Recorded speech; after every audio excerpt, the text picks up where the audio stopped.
With my contour cushions, I have these arm bolsters that go underneath the bolsters to the side so that their arms come up a little bit, which is really nice. It's not essential. You can also use hand towels. I was gonna say, some people, particularly really narrow, really thin people, sometimes the contour cushions, it does feel like they're kind of like sinking into the pit because there's space for a belly and there's space for a chest.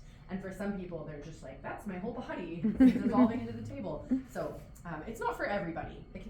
I know a lot of therapists that use these for everybody. And they're pretty comfy. Okay. I'm gonna give you an extra support under your head and then tell me which you like better, with or without. Yeah, with. I'm just gonna show him and I'm not gonna say, do you want more under your head? Because he's gonna go, I don't know what the difference is. Which one's better? I'm gonna have him show me which one's better. And then we'll bolster we're not gonna bolster your knees because we're just gonna turn you over. Okay? Here's your client in supine. I'm not going to change a lot about the ways that I would work with him on fronts of legs or arms. I have a little bit more to navigate working on the upper back in supine, which we haven't done a whole lot of anyway. But something else that I really like about contour cushions is I have more space to slide my hands under his back. He's not just against the flat table, he's against these contour cushions. So I can sort of slide my hands. I'm all the way down at like T5 right now. I can work on his whole shoulder in this position. And I can do this without contour cushions as well. But I've got even easier, more ready access with the cushions. Yeah? So when I'm ready to turn him face down, I'm gonna take his pillow. Back down. And then I have this platform face cradle that's gonna go above the body cushions. So the way we're gonna do this, Jack, I'm actually gonna have you sit up and I'm gonna kind of help you. Sit up just for a moment, and then I'm gonna adjust the contour cushions. Just hang tight for a moment, okay? So see, I took the fitted sheet, and I can do that if I start prone and go to supine also. I can, when I go to turn them, I can give them the fitted sheet to cover them while I adjust my cushions, which I can also do in side lying if we're gonna go from left to right. So I'm gonna bring this down to about here. Can you scooch forward just a little more? I think that's probably great. And then this is gonna go on top of the fitted sheet here at the head, okay? So you can go ahead and lay back with me and then do like a little sit-up, right? Thank you. Okay. So now when you're ready, you can turn face down, and then I'll show you. We're gonna scooch up a little bit, but we'll orient once we get there. So your clavicle is gonna go right about here. I'm gonna get you a face cradle, and your face will go in here. And then I think this is a little too close to the edge. Can you shimmy back a little bit? Yeah, how's that? Yep, that's better. That's good? And then how about your arms up here? Is this comfortable? Yeah. I love working with the arms in this position. This is such a nice place to get access to the upper traps and the neck and the supraspinatus and shoulder elevators. They're so soft up here. This is so comfy. You can also have them put their arms at their sides, but that's a little far away for a lot of people. They're kind of drooping, so more contour cushions can help give him a platform here. But for now, I really like this. That feels comfortable, Jack? Yeah. Okay, I'm gonna get you a bolster for your ankles. If my hair's in the way, I could use that hair tie to put it out. Thank you. I will let you know. I don't think it is, but I'll get it if we decide we want it. Are you okay with me touching your hair? Yeah. Jack, how's the breathing? Is it like, can you breathe fine? I can definitely breathe. It's not as nice maybe as like, it's like a little less fresh air. It's a little less fresh, but there's space in these things off to the side, so he doesn't have like a seal. Okay. The platform has vents on the side. And really nice thing to check in on. Like if we're here for a while and he's starting to feel stuffy and like hot, and let's move him. Let's not be in this position anymore. Okay, so I will come up and show you arms and shoulders and neck. Yeah. In what scenario do we put people in this position? What scenario do we put people in this position? But first I'm going to show you frog leg, glutes, lower body. Oh, that's why. Frog leg? I don't know. I can't. Is this for frog leg? No. No, I didn't answer your question. Yeah. I moved on. And now I'm going back to answer your question. No. We don't put our clients face down when they're pregnant. We just don't do it. Best practices, even if we do have like space for the belly. However, if I have a client with a really large belly or large breasts, it can be really nice to have more space and contour than just the flat table to lie on. You've seen me use the towels under the shoulders. I said this already, but there are therapists, Michael Jacobus is one of them, Pat Archer is one of them, who like just always use these because they think it's a lot more comfortable for their clients than a flat table. So some people just have a preference for contour cushions. Your clients might have a preference for contour cushions. People who've tried to lay flat and they don't like it, this is like maybe they like it a little more when they've got more contour and support here. There's space for a body in the contour cushions. So it's just an option that you can try. Yeah. Okay. The frog leg and glutes that you're about to demonstrate is so those are ones we could also do with no. Yeah. The thing is, I'm kind of, I don't want to confuse you. I'm not showing you things that are exclusive to the body cushions. I just want to show you that you can do your prone and supine work with the body cushions.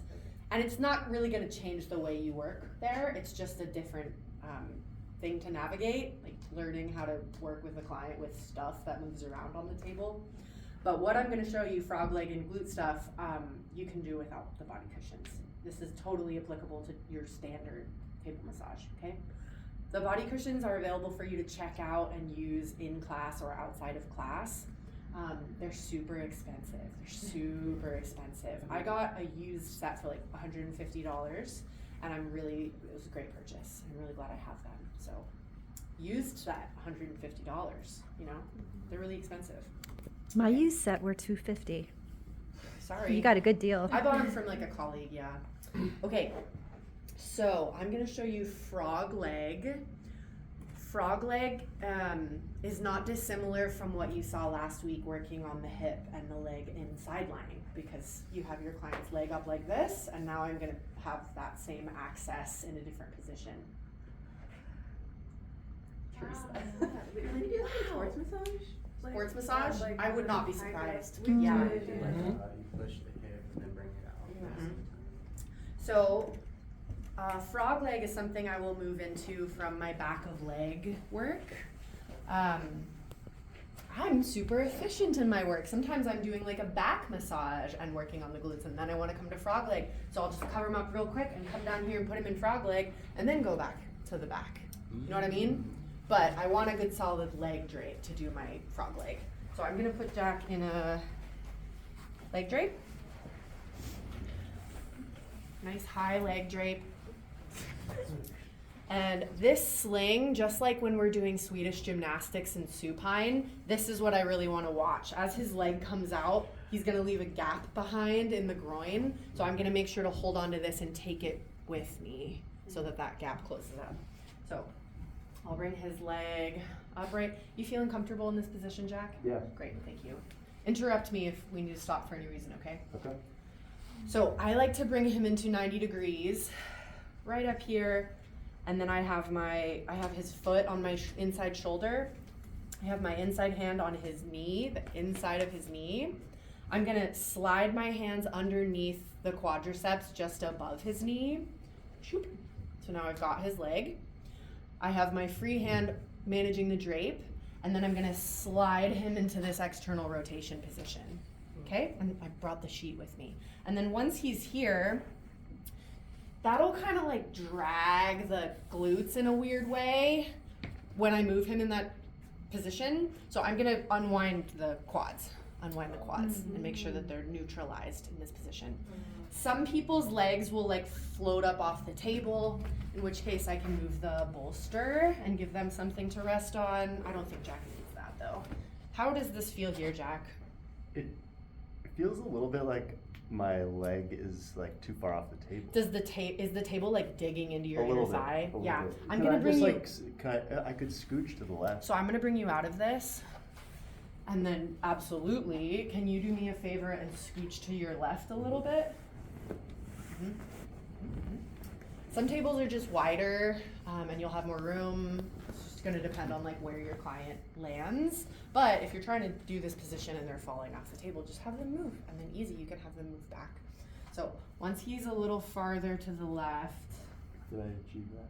that's perfect, thank you. Do this again. So his knee's still pretty far off, but you don't feel like the table's digging into your inner thigh as much, do you? Yeah, no. It's not uncomfortable. I just Uh-huh. worry, yeah, no, that's better, yeah. Okay. This is also not something I'm gonna keep him in for a long time. I'm gonna do my specific glute work and then bring him back into back of leg or go back up to work on the back. So do you see what I was saying? This is pretty similar access to what you have when your client's inside lying and their legs up on the bolster, right? So I've got really lovely access to the lateral and anterior compartment here, as well as the lateral quadriceps and the hamstrings and the IT band and TFL and gluteus medius and gluteus minimus. And if I'm doing a massage with glute and leg focus, this is just a nice way to make it feel a little more comprehensive than just prone and supine access to these structures. I really love any opportunity in my massage where I can work like the front and the back of a structure at the same time and remind my client that they are three-dimensional and not just a front and a back. So I really like when I have access to the quads and the hamstrings simultaneously. However, the real like money shot for me in this is the access to the glutes and the greater trochanter. I really picture like a nice sunburst here off of the greater trochanter. So I really like to warm this up a little bit. I think it's a good idea to manage the drape with one hand here, especially when there's a room full of people. Yeah, Do you Teresa? tuck the drape like at the? Or Yeah, like- yes, and I think it's still pretty high sensitive drape. So I'll just like keep an eye on it. I can do two hands for a little bit. Is that feeling okay, Jack? Yeah. Thank you. So I'll do a one-handed petrissage, Amir. The drape here, it's, did you just slide it over the foot or did you do the full leg drape?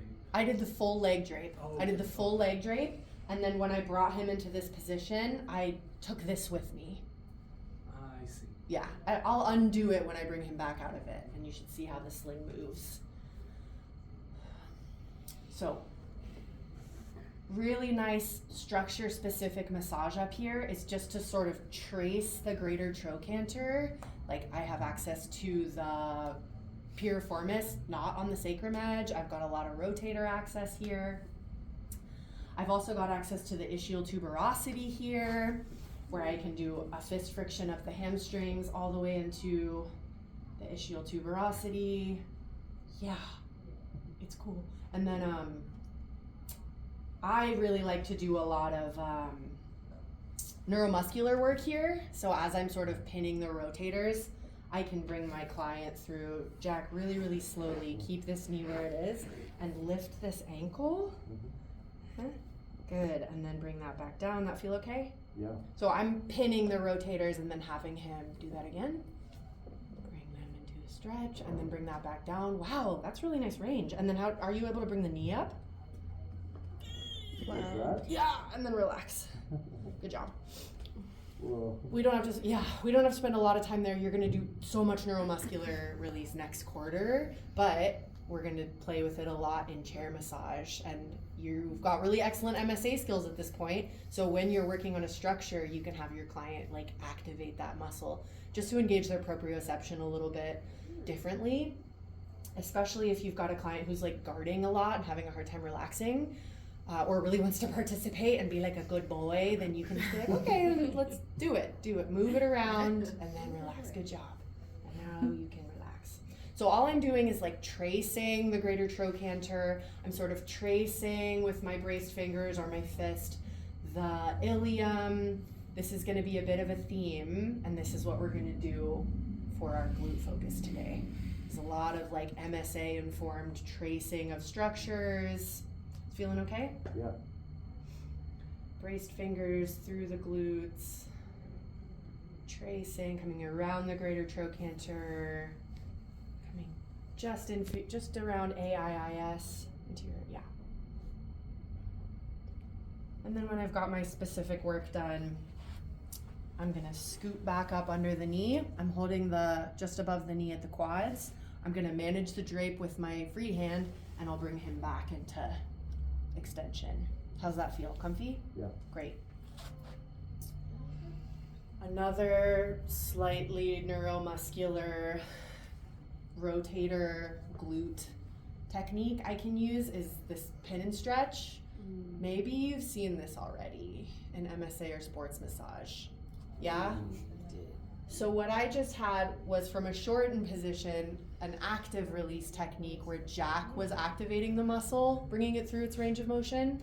And now if I had him do an active release, what's this? Passive release, where I'm doing it for him. So I'm pinning the piriformis, pinning the go-go cues, and bringing the leg through its range of motion. In this, like, I've heard people call this like a slot machine with him nice and, I've got this nice lever with the lower leg. You're pinning the sacrum side? The sacrum side, yeah, straight into the side of the sacrum. How does that pressure feel, Jack? Good. Okay, Yeah. good. And then I could, if he's like, it's fine, whatever, I'm looking for more sensation, I'm gonna let go of this, Jack, but I want you to keep this foot in this position, okay? And now you take your leg through that range of motion really slowly all the way. So I'm gonna kind of show him what I want him to do. All the way this way, and then all the way into medial rotation. Bring your leg this way. That feeling okay? Yeah. Okay. So this is active neuromuscular release. And then you can let that go. And I always give them a little jostle just to like remind them that they don't have to work anymore. Okay?